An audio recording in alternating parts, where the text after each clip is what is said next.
لیکن وہ سڑک پوری سنسان تھی، کوئی کوئی گاڑیاں ہی وہاں سے گزر رہی تھی۔ میں نے دائیں بائیں جانب دیکھا تو دور مجھے ایک سفید رنگ کی گاڑی نظر آئی۔ میں بھاگ کر اس گاڑی کی طرف جانے لگی، شاید میری مدد ہو جائے۔ میرا دل ابھی زوروں سے دھڑک رہا تھا۔ اب مجھے یہ خوف تھا کہ کہیں میرا پیچھا کرنے والے وہ لوگ کہیں مجھے پکڑ ہی نہ لیں۔ میں جیسے جیسے قدم بڑھا رہی تھی ویسے ویسے میرے دل میں عجیب و غریب قسم کے وسوسے آ رہے تھے کہ کہیں یہ گاڑی آوارہ لڑکوں کی نہ ہو اور وہ مجھے اپنے ساتھ بٹھا کر کہیں اور نہ لے جائیں۔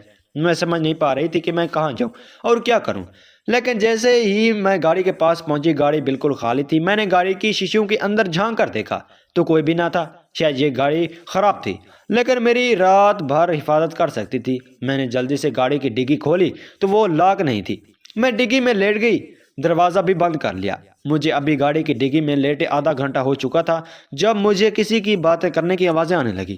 ایک نوجوان کسی مکینک کو ساتھ لایا تھا، کہنے لگا اس کی گاڑی کا ٹائر پنچر ہو گیا ہے اور ٹائر وہ گاڑی سے پہلے نکال چکا تھا۔ کچھ دیر میں گاڑی کا ٹائر کر چکا تھا اور پھر گاڑی رواں دواں ہو گئی۔ لیکن میں یہ سوچ رہی تھی کہ اب میں کیا کروں گی۔ یہ گاڑی والا جب مجھے اپنی گاڑی میں دیکھے گا تو نہ جانے میرے ساتھ کیسا کرے گا۔ پھر میں نے سوچا کہ جیسے ہی گاڑی کہیں کھڑی ہوگی میں ڈگی کھول کر باہر نکل جاؤں گی، لیکن وہ گاڑی اس شخص کے بنگلے کے اندر جا کے کھڑی ہوئی تھی۔ وہ نوجوان گاڑی سے اترا، اس نے چوکیدار کو گاڑی کی چابی پکڑا دی اور کہنے لگا میں اندر جا رہا ہوں، ڈگی سے سامان نکالو۔ یہ سن کر تو میری جان نکل گئی۔ جیسے ہی چوکیدار نے ڈگی کھولی تو مجھے دیکھ کر چیخنے چلانے لگا۔ اس کی چلانے کے بعد سن کر وہ نوجوان واپس گاڑی کی جانب تھا۔ شاید وہ چوکیدار مجھے کوئی بھوت یا چڑیل سمجھ رہا تھا، لیکن وہ نوجوان مجھے دیکھ کر کہنے لگا یہ لڑکی کون ہے، تم اور میری گاڑی میں کیا کر رہی ہو؟ نوجوان کا لہجہ بڑا سخت تھا، بات تو وہ اردو میں کر رہا تھا لیکن اس کے لہجے سے صاف لگ رہا تھا کہ وہ پٹھان ہے۔ میں گاڑی سے نیچے اتر آئی اور اس شخص کے سامنے ہاتھ جوڑ دیے۔ میں نے کہا مجھے معاف کر دیں، لیکن میرے پاس کوئی اور راستہ نہ تھا۔ میں مجبور ہو کر آپ کی گاڑی کی ڈگی میں بیٹھی تھی۔ میں نے اس شخص کو ساری بات بتا دی۔ اس نے خاموشی سے ساری بات سنی، پھر کہنے لگا کہ مجھے تمہاری باتوں پر بالکل بھروسہ نہیں ہو سکتا کہ تم جھوٹ بول رہی ہو۔ وہ ابھی مجھ سے بات کر ہی رہا تھا کہ جب اندر سے ایک خاتون باہر آئی۔ مجھے دیکھا تو اپنے بیٹے سے میرے بارے میں پوچھنے لگے۔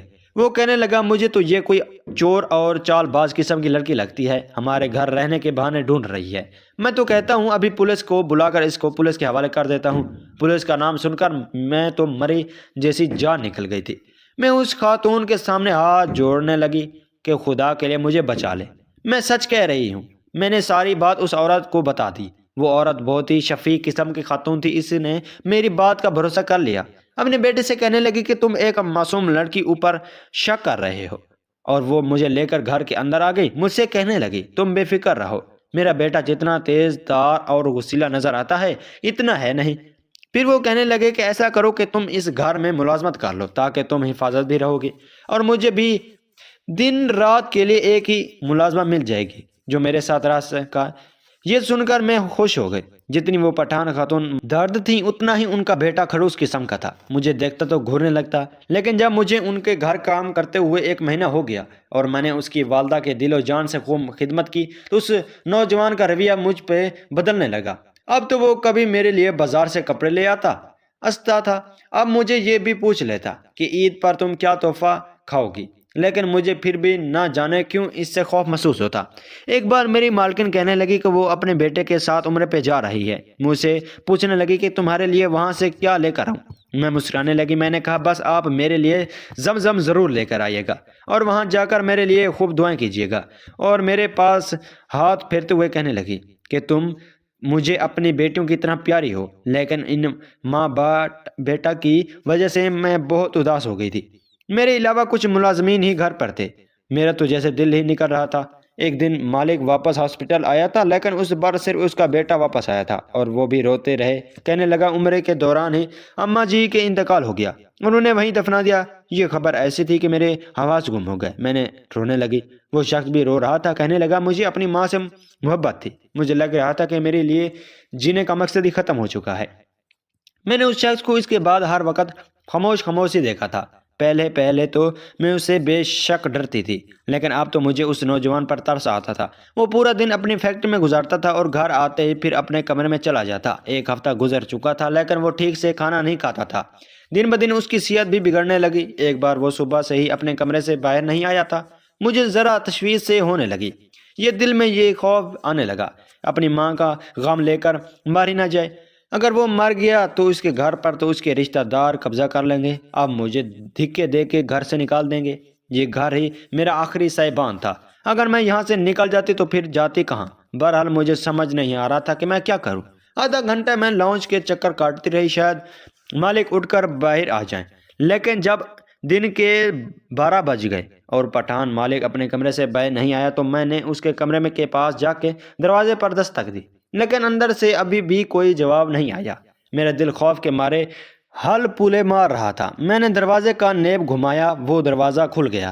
دیکھا تو وہ نوجوان بیزار اور بیٹھ کے لیٹا تھا، ہائے ہائے کر رہا تھا، کبھی ہائے اللہ کہتا تو کبھی ہائے امی۔ میں اس کے پاس آئی، اس کی پریشانی کو چھوا ہوا تو بخار میں تپ رہا تھا، شاید اپنی ماں کے صدمے میں ہی وجہ سے ہی بیمار پڑ گیا۔ اس وقت بخار کی شدت اور غنودگی کی وجہ سے اٹھ کے نہیں پا رہا تھا۔ میں کمرے سے باہر جانے لگی تو کہنے لگا مجھے پانی پلا دو۔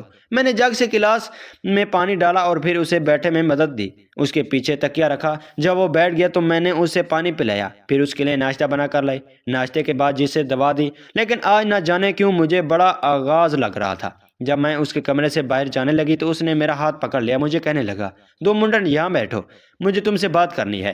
میں نے کہا کیا ہے؟ بیٹھ گئی، پوچھنے لگی کہ میں نہیں جانتی تھی کہ کیا جواب دوں۔ اس نے میرا ہاتھ پکڑا اور اسے سینے پہ رکھ لیا اور پھر رونے لگے، کہنے لگا نمو مجھے چھو کر مت جانا، میری ماں بھی مجھے چھوڑ کر چل چکی ہے، مجھے اکیلے پان سے خوف آ جاتا ہے۔ وہ مجھے چھوڑ کر چلا گیا۔ اس نوجوان کو کس بات کا ڈر تھا، اب وہ مجھے یہ باتیں کرنے لگا۔ اس وقت تو میں اسے کچھ نہیں کہہ سکی، وہ بہت زیادہ دکھی تھا۔ وہ بار بار مجھ سے کہنے لگا مجھے بتاؤ مجھے چھوڑ کر نہیں جاؤ گی؟ میں نے کہا ہاں نہیں جاؤں گی، میں آپ کو چھوڑ کر نہیں جاؤں گی، بس آپ ٹھیک جائیں۔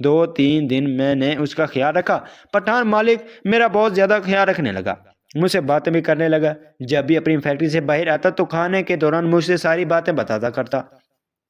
اسی دوران بنگلے کی چوکیدار نے مالک سے میرے رشتے کی بات کی، اور چوکیدار بھی ایک نوجوان سا لڑکا تھا، لیکن پٹھان مالک نے جب یہ باتیں سنی تو اس پر غصہ آنے لگا، کہنے لگے تم گھر کی لڑکی پر نظر رکھتے ہو، دفع ہو جاؤ یہاں سے۔ لیکن میں سمجھ نہیں پا رہی تھی وہ غصہ کیوں کر رہے تھے، جبکہ میں جانتی تھی کہ وہ شریف انسان تھا، شاید مجھے پسند کرنے لگا تھا اور بڑی شرافت سے رشتہ بھی مانگ رہا تھا۔ مجھے تو اس میں کوئی بھی قباحت نظر نہیں آئی کہ میری چوکیدار سے شادی ہو جاتی، پھر تو میں یہاں آرام سے رہ سکتی تھی اور مالک تو میرے جانے کا خوف بھی نہ تھا، میں گھر بھی سنبھال لیتی۔ لیکن جب شادی کر لیتے تو ان کی بیوی بھی آ جاتی۔ میں نے سوچا کہ مجھے خود ہی مالک سے بات کر لینی چاہیے، اس رشتے میں کوئی حرج نہیں۔ چوکیدار تو مالک کے غصے کو دیکھ کر باہر چلا گیا۔ مالک کہنے لگے بات سنو نیمو۔ میں نے کہا جی مالک۔ کہنے لگے آج کے بعد اس کمینے چوکیدار کے سامنے مت بہانا، کیسے کیسے نظر سے دیکھتا ہے تمہیں، میں سوچ نہیں سکتا تھا کہ وہ تمہارا رشتہ مانگ لے گا، کمینہ نہ جانے کون سی نیت لے کے آ گیا۔ تم پر مالک کا غصہ تھا کہ ٹھنڈا ہونے کا نام نہیں لے رہا تھا، اور میں چاہتی تھی کہ مالک کا غصہ ختم ہو تو میں خود ہی یہ بات چھیڑ دوں۔ مجھے تو اس کی بات میں کوئی بھی حرج نہیں لگا تھا۔